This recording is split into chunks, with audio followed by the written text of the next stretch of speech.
I am B.K. Jain, faculty in the MBA department of Biani Girls College.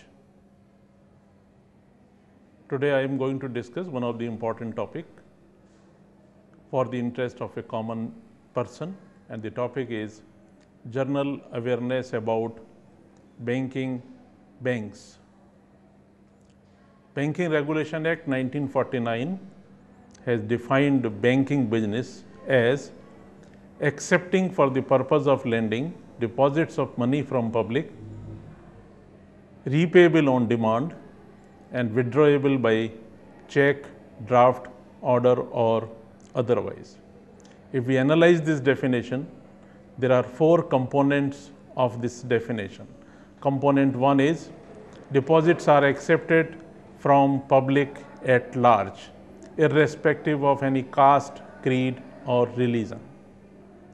These deposits are repayable only on demand. The third component is these deposits are for the purpose of advances or in the form of loans to different types of needy people.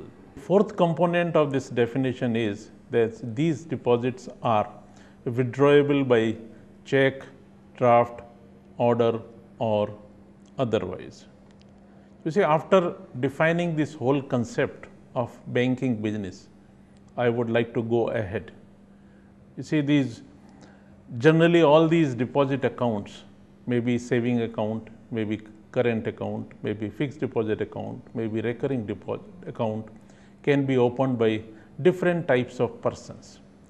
Different types of persons, I mean, the account opener may be an individual, maybe a partnership firm, maybe a joint stock company, maybe a trust, even a minor can open an account.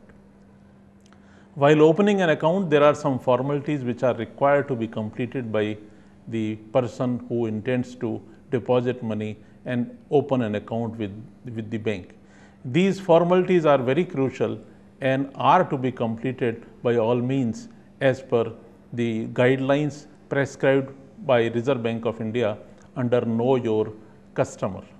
The guideline number 1 is that each person intending to open an account has to bring his 3 copies of latest passport size photograph. He has to submit a proof of his identity. He has to submit a proof of his address. And lastly, one of the most important aspect is that he has to get the account introduced by a person already having an account in the bank. All these formalities are compulsorily to be completed by a person who intends to open an account in the bank. Now, all these deposits which are accepted by a bank are not for keeping the money in the chest of the bank, but they are intended to be used for the purpose of providing loans and advances to those who are in need of such loans and advances. It clearly means that the main margin of a bank is difference between the borrowing rate, the rate at which deposits are accepted, and the lending rate at which the advances are made to the needy public. Now, these deposits are for the purpose of providing different types of loans. Loans may be of, again, may differ from person to person, the type of deposit holder and the very purposes of the different types of needs which are to be satisfied by this loan amount. The loans, the different types of loans which are borrowed by persons are for different purposes to satisfy their different types of needs. So, the basic margin of a bank comes from the difference between the borrowing and lending rates. Now, these different types of deposits are again used for different purposes. You see, bank provide various services out of these amount of deposits accepted. Various services are provided by the banks. Broadly, we can classify these services into 2. Group number 1 is fund-based services, the services which are provided by providing different types of loans, that is by using actual funds of a bank. Another group of services are where funds are not involved, and these are known as non-fund based services. All these deposits are repayable only on demand, which means the banker does not go to the house of a depositor and request him to get his money back.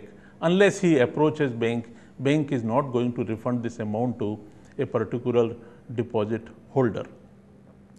Now, the different types of deposits which are accepted by banks, generally they are used for different purposes.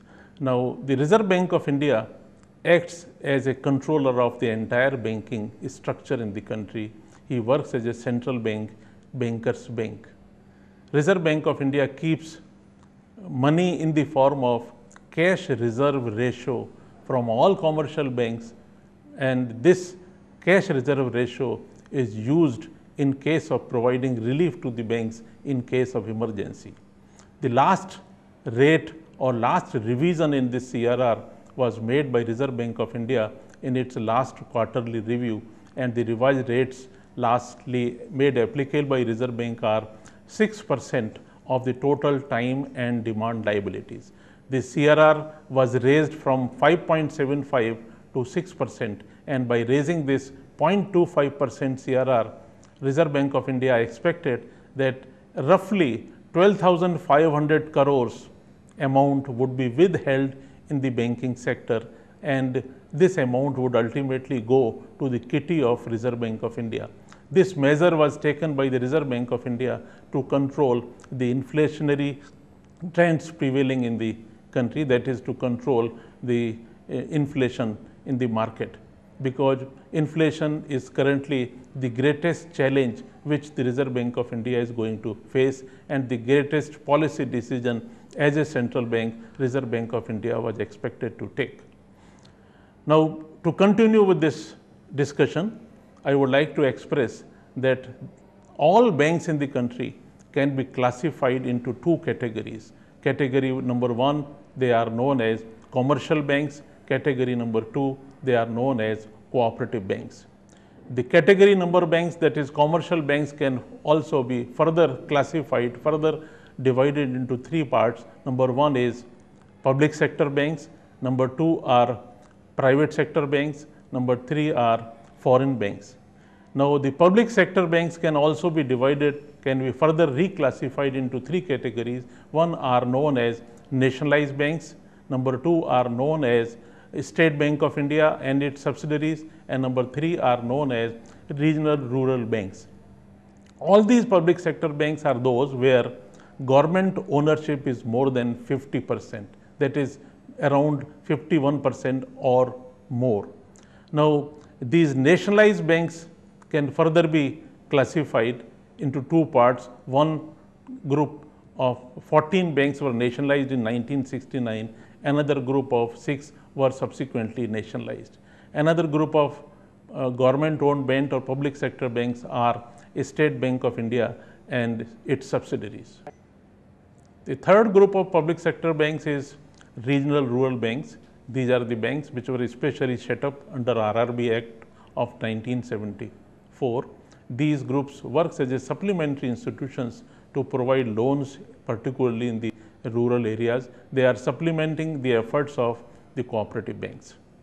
This is in brief about the commercial banks. Beyond these, then there are foreign banks. In India, we have good number of foreign banks. Then we have private sector banks like ICICI, HDFC, etc., etc.